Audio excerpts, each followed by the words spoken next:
Welcome, everyone. Today, we dive deep into the chilling story of one of the most infamous figures in modern history, Osama bin Laden. From his rise to power to masterminding the devastating September 11th attacks, bin Laden's impact on the world remains profound. But how did a man from a wealthy family come to lead a global terror network that changed the course of history? Stick around, because what you're about to hear will leave you stunned. If you find this story intriguing, don't forget to like, share, and subscribe for more gripping historical tales. We'd love to hear your thoughts, so drop a comment below and let us know what you think about bin Laden's legacy and the events surrounding him. Detailed history of Osama bin Laden and al-Qaeda. Osama bin Laden was the founder of the Islamist militant group al-Qaeda, which became infamous for its role in carrying out the September 11, 2001 terrorist attacks on the United States. His life and the rise of al-Qaeda are deeply intertwined with global political, religious, and ideological factors. Early life and background. Born March 10, 1957, in Riyadh, Saudi Arabia. Family. Bin Laden was born into a wealthy family. His father, Mohammed bin Laden, was a construction magnate with close ties to the Saudi royal family. Osama was one of 52 children from his father's multiple wives. Education. Bin Laden studied at the King Abdulaziz University in Jeddah, where he earned a degree in economics and business administration. During his university years, he became increasingly influenced by radical Islamic thought, particularly the ideas of Sayyid Qutb, an Egyptian Islamist thinker who advocated for violent jihad. Early involvement in jihad. Soviet-Afghan War, 1979–1989. Bin Laden's significant turn towards militant Islam began when he joined the fight against the Soviet invasion of Afghanistan. In 1979, the Soviet Union invaded Afghanistan, which led to the creation of the Mujahideen, a group of Afghan and foreign fighters resisting the Soviet forces. Support for the Mujahideen.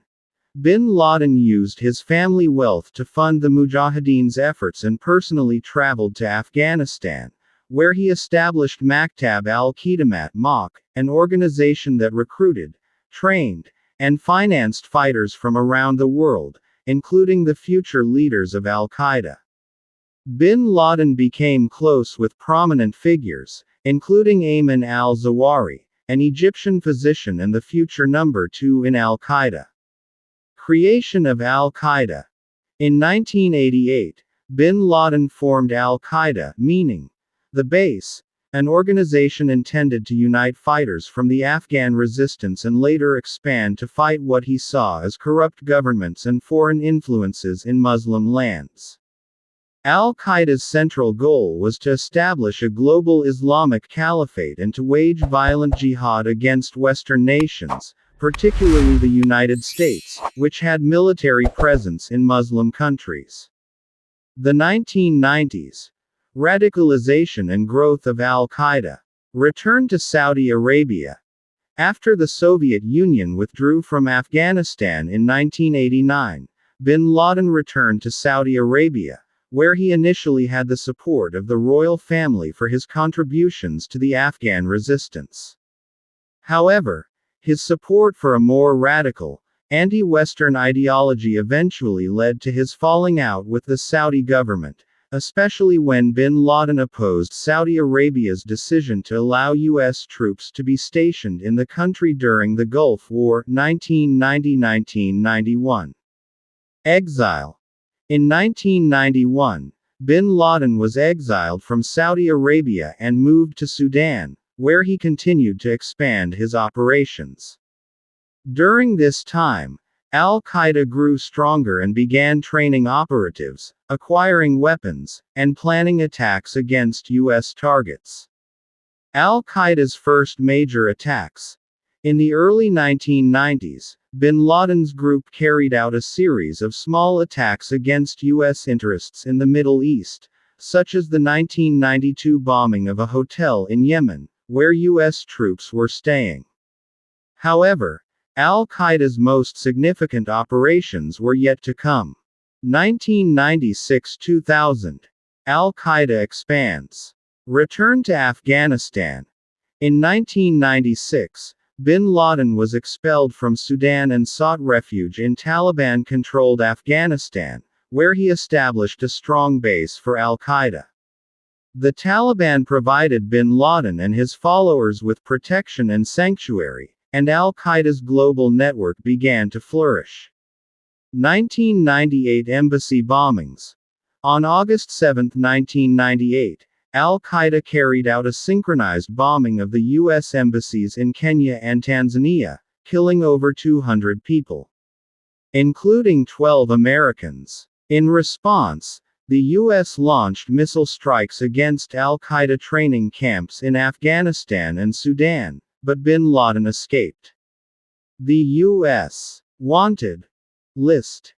After the embassy bombings, bin Laden was officially designated as a wanted terrorist by the U.S. government, and FBI placed him on its 10 most wanted fugitives list. In the late 1990s, bin Laden's rhetoric became increasingly focused on violent jihad, calling for attacks on American interests worldwide. The September 11, 2001 attacks. Planning the attacks.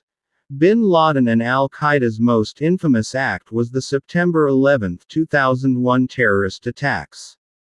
In 1999 and 2000, he began planning a coordinated attack against the U.S. After years of preparation, 19 al-Qaeda terrorists hijacked 4 commercial airplanes. 2 planes crashed into the World Trade Center towers in New York City. 1 crashed into the Pentagon in Washington, D.C., and 1 crashed into a field in Pennsylvania after passengers attempted to regain control of the aircraft. Nearly 3,000 people were killed. Bin Laden's role. Bin Laden's direct involvement in the attacks was revealed shortly after the event, and al-Qaeda claimed responsibility. In a video released after the attacks, bin Laden praised the hijackers and described the strikes as a legitimate response to U.S. foreign policies in the Middle East. U.S. response in the War on Terror. In response to the attacks, the United States launched the War on Terror, beginning with the invasion of Afghanistan in October 2001 to oust the Taliban regime and dismantle al-Qaeda's infrastructure. This marked the start of a prolonged military conflict in Afghanistan. Post 9/11. Hiding and continued terrorism. Bin Laden in hiding. After the U.S. invasion of Afghanistan, bin Laden went into hiding. He reportedly moved through the mountainous regions of Afghanistan and Pakistan, evading capture for nearly a decade. Al-Qaeda's continued attacks. Despite bin Laden's hiding, al-Qaeda continued to orchestrate attacks around the world, including the 2002 Bali bombings, Indonesia, the 2004 Madrid train bombings, and the 2005 London bombings. Bin Laden continued to issue messages in support of jihad, though he did not claim responsibility for many of these attacks. Bin Laden's death. CIA hunt. For years, the U.S. government pursued bin Laden through intelligence and covert operations. In 2011, a U.S. intelligence team located him in a compound in Abbottabad, Pakistan, a military town near Islamabad. After months of surveillance, a U.S. Navy SEAL team, part of Operation Neptune Spear, raided the compound on May 2, 2011. Killing bin Laden and several of his family members. Aftermath. Bin Laden's death was a symbolic victory in the War on Terror, but al-Qaeda and other extremist groups continued to operate. His death sparked mixed reactions globally, with many in the US and allied countries celebrating the end of his leadership, while some jihadist factions vowed to continue his ideology. Legacy of Osama bin Laden and al-Qaeda.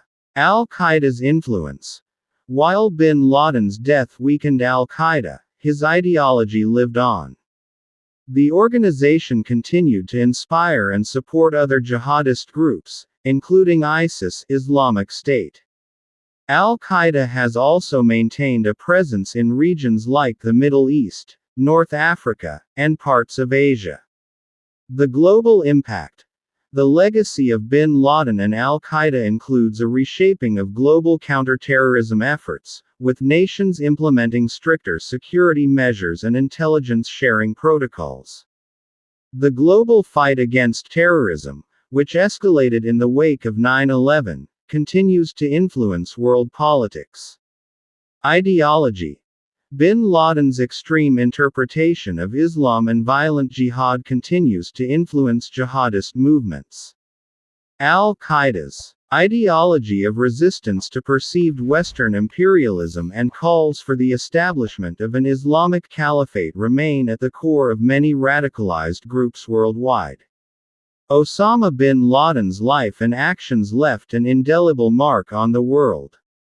His legacy is tied to the events of September 11, 2001, the subsequent global war on terrorism, and the rise of violent extremist ideologies. Despite his death, the impact of his actions is still felt across the world today. That's it for today's deep dive into history. If you found this video interesting, don't forget to like, subscribe, and hit the bell icon so you never miss an upload. What do you think about today's topic? Let me know in the comments below. Thanks for watching, and I'll see you in the next one.